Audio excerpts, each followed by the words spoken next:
I can't believe you're actually going through with this, Olivia said, her voice dripping with disdain as she leaned against my office doorframe.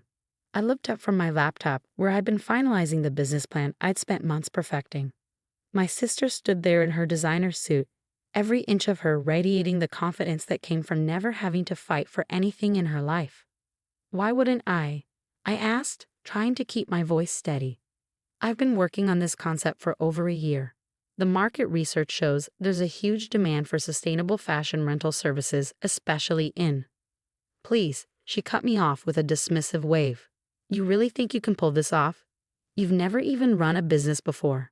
My name is Sarah Mitchell, and at 28, I was about to launch my dream company, a revolutionary platform that would transform how people thought about fashion consumption.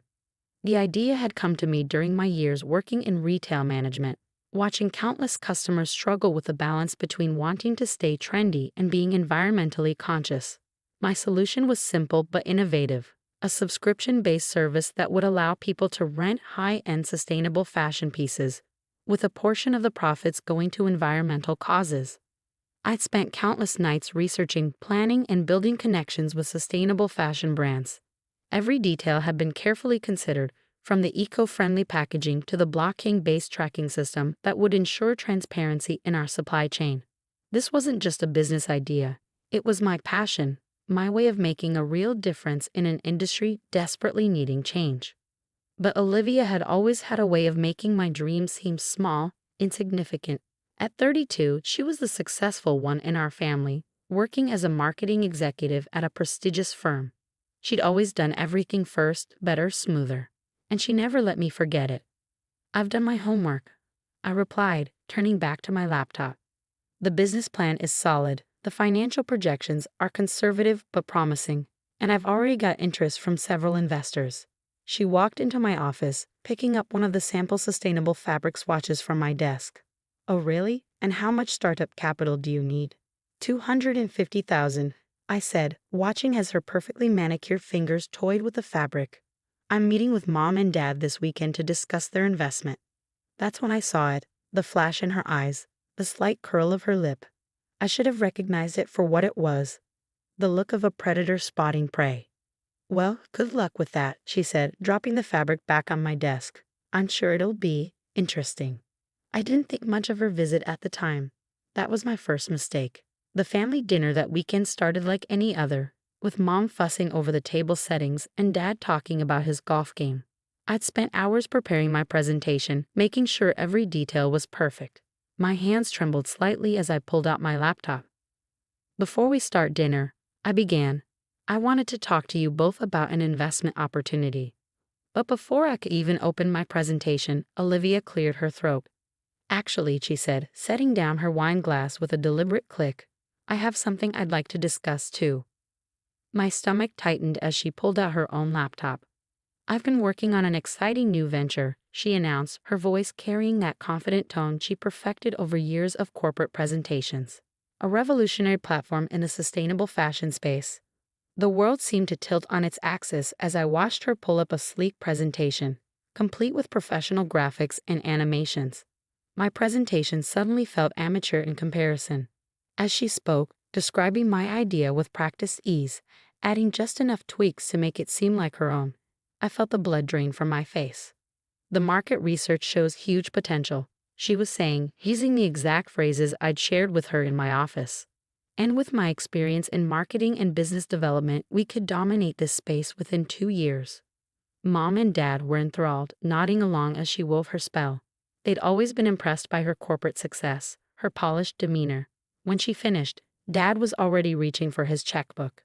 This is impressive, Olivia, he said, beaming with pride. Very impressive. How much are you looking for?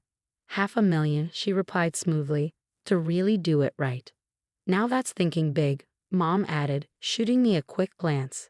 Sarah, didn't you want to discuss something too? I sat there, frozen, as the magnitude of what had just happened sank in. My sister hadn't just stolen my idea. She'd taken my dream and sold it as her own, knowing she had the credentials and connections to make it more appealing to our parents. No, I managed to say, my voice barely a whisper. It's nothing. Later that night, as I was leaving, Olivia caught up with me in the driveway. "Hey, no hard feelings, right?" she said, her smile sharp in the darkness. "Business is business. And let's be honest, I can execute this so much better than you ever could. Good luck competing, though." Her laugh echoed in my ears as I drove home, tears blurring my vision. But among the hurt and betrayal, something else was crystallizing: determination. If Olivia thought she could just steal my dream and get away with it, she was about to learn a very important lesson. I spent that night going through everything: all my research, my contacts, my plans. Olivia might have taken my basic idea, but she didn't have the depth of knowledge I'd accumulated over the past year. She didn't have the relationships I'd built with sustainable fashion brands, or the understanding of the complex supply chain issues involved. Most importantly, she didn't have my backup plan. You see, while developing my business concept, I discovered something crucial. The sustainable fashion industry had a significant authentication problem. Many brands claiming to be eco-friendly were actually greenwashing their products, using clever marketing to hide unsustainable practices. My original business plan had included a proprietary authentication system that would use blockchain technology to track and verify the sustainability claims of our partner brands. It was complex, technical, and I hadn't shared those details with Olivia during her office visit. She had the shell of my idea, but not its revolutionary core. The next morning, I called Marcus, my best friend from college who now worked in tech development. "Remember that authentication system we discussed?" I asked. "How quickly can we make it operational?" "The prototype's already built," he replied. "We could have a working version in 3 months, maybe less." "Why?" I took a deep breath. "Because we're going to beat my sister at her own game." Over the next few weeks, I watched from a distance as Olivia threw our parents' money at launching her version of my business. She hired a flashy PR firm, rented expensive office space, and started making grand promises about revolutionizing sustainable fashion. Her company, which she named EcoChick, generated quite a buzz in the local business scene. Meanwhile, I worked quietly but steadily. I sold my car, emptied my savings, and took out a small business loan. It wasn't $500,000, but it was enough to start. Marcus and his team worked around the clock on the authentication system, while I focused on building real relationships with truly sustainable brands who understood the value of what we were creating. I named my company TrueThread: simple, honest, and direct. Everything Olivia wasn't. 3 months later, just as EcoChick was preparing for its grand launch, I made my move. I didn't do it with flashy PR or expensive parties. Instead, I published a detailed white paper revealing the extent of greenwashing in the fashion industry, along with our blockchain-based solution for authenticating truly sustainable products. The paper went viral in sustainability circles. Major fashion blogs picked it up, and suddenly TrueThread was being hailed as a potential game-changer in sustainable fashion. More importantly, several high-profile sustainable brands reached out, excited about the possibility of proving their eco-friendly credentials. Olivia's launch party was scheduled for the following week. I didn't attend, but I heard all about it from Mom, who called to tell me how impressive everything looked. The offices were beautiful, the champagne was flowing, and Olivia gave a passionate speech about revolutionizing sustainable fashion. What Olivia didn't know was that 3 of her biggest potential brand partners had already signed exclusive agreements with TrueThread. They'd been impressed by our authentication system and our genuine commitment to sustainability. More importantly, they'd been concerned about the lack of technical depth in EcoChick's approach. The first cracks in Olivia's facade appeared about 2 months after her launch. Without proper authentication measures, EcoChick had accidentally partnered with several brands that were later exposed for greenwashing. The scandal was minor, but it was enough to make other potential partners nervous. Meanwhile, TrueThread was growing steadily. Our authentication system was proving its worth, and our commitment to transparency was attracting both customers and partners. We weren't growing as fast as EcoChick, but we were building something sustainable in every sense of the word. I was in my office late one evening, reviewing partnership agreements, when my phone buzzed with a text from Mom. "Olivia's been drinking. She's very upset." "What did you do?" I didn't respond. I knew what was coming. The next morning, Olivia showed up at my office. Gone was the designer suit and the perfect makeup. She looked tired, desperate. "We need to talk," she said, her voice lacking its usual confidence. I gestured to the chair across from my desk, the same spot where, months ago, she had dismissed my dreams with a wave of her hand. "I'm listening," I said quietly, watching as my sister struggled to find the words that would salvage her failing business. And in that moment, I realized that sometimes the sweetest victory isn't in watching your enemies fall, but in knowing you succeeded despite them. Olivia sat across from me, fidgeting with her watch, a nervous habit I hadn't seen since we were kids. The morning light streaming through my office window highlighted the dark circles under her eyes, the slight tremor in her hands. This wasn't the polished sister who had smugly stolen my dreams. This was someone on the edge of desperation. "I need your help," she finally said, the words seeming to physically pain her. "Eco Chick is in trouble." I leaned back in my chair, letting the silence stretch between us. Part of me wanted to savor this moment, to let her feel the full weight of her actions. But another part, the part that remembered building sandcastles with her at the beach and sharing secrets under blanket forts, ached at seeing her so broken. "What kind of trouble?" I asked, keeping my voice neutral. She ran a hand through her hair, a gesture so uncharacteristically vulnerable that it caught me off guard. "Everything's falling apart," she admitted. "The greenwashing scandal was just the beginning. We've lost 3 more brand partnerships this week. Our authentication process is a mess. We can't verify half the claims our partners make about their sustainability practices. And now," she paused, swallowing hard. "Now there's a class action lawsuit brewing. Some customers are claiming we misled them about the environmental impact of our products." I felt my stomach tighten. A lawsuit could not only destroy EcoChick, but could damage the entire sustainable fashion movement we were trying to build. This was bigger than just Olivia's failure. It could hurt the very cause I dedicated myself to. "What about Mom and Dad's investment?"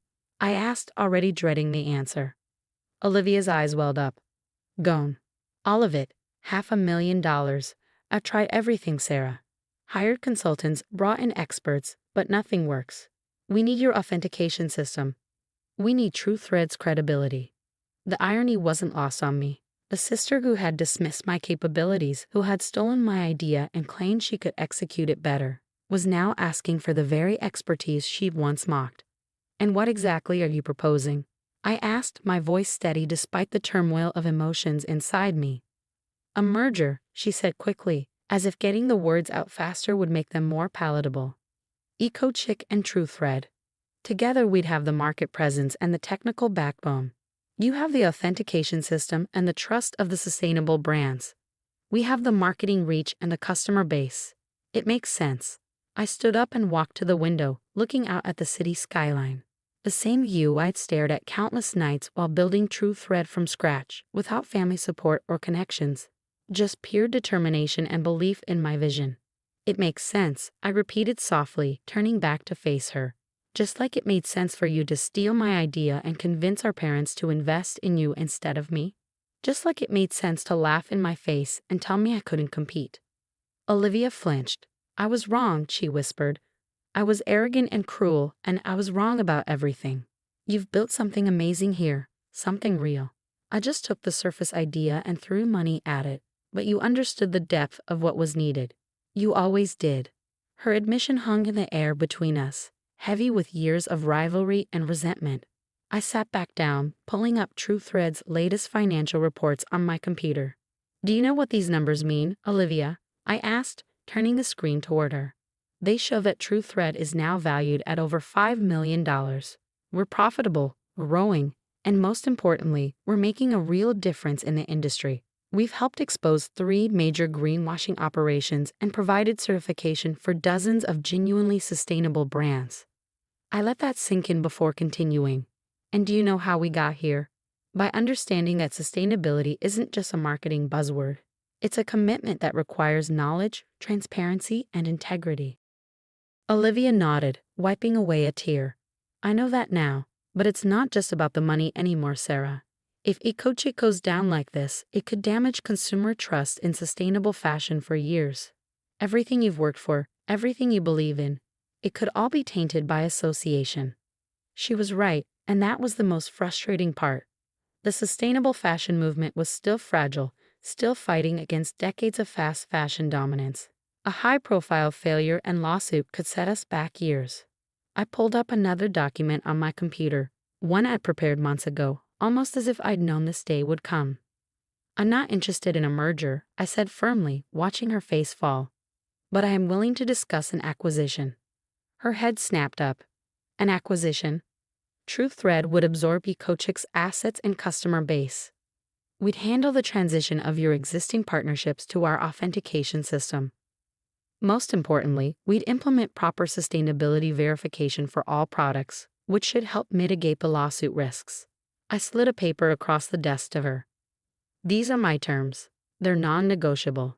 Olivia picked up the document with trembling hands. As she read, her eyes widened. This would mean. You work for me, I finished. Not as an executive, but as a regular employee in our marketing department. You'd start at entry level and earn any promotions based on merit, not family connections. And you'd have to publicly acknowledge that TruthThread's authentication system was your sister's innovation that you initially borrowed.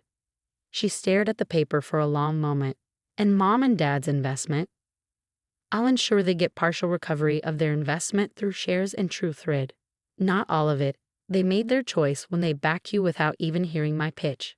But enough to show that family still means something to me. Olivia looked up at me, and for the first time in years, I saw my sister instead of my rival. Why would you do this? After everything I did to you?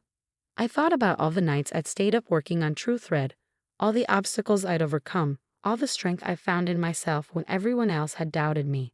Because success isn't about destroying your competition, I said softly.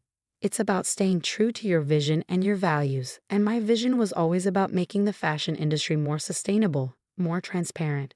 This acquisition serves that goal. I paused, letting a small smile cross my face. Besides, watching you have to learn things the right way, from the ground up, might be satisfaction enough. A week later, we announced the acquisition. The press praised it as a smart consolidation in the sustainable fashion space, but those who knew the whole story saw it for what it was. A testament to the power of doing things the right way, even when others take shortcuts. Olivia started her new role the following Monday. I watched from my office as she was shown to her small cubicle, accepting the standard employee laptop and orientation packet with a humility I'd never seen in her before. It was strange seeing her without the designer suits and perfect makeup, dressed in business casual like any other employee. That evening, as I was leaving the office, I found a note on my desk written in Olivia's familiar handwriting. I never said it properly before, but I'm sorry. Not just for stealing your idea, but for every time I made you feel less than. You've built something extraordinary here, and I hope one day I can earn the right to be proud to be your sister again. Thank you for giving me a chance to learn from you. Oh. I tucked the note into my desk drawer and headed home, feeling lighter than I had in months.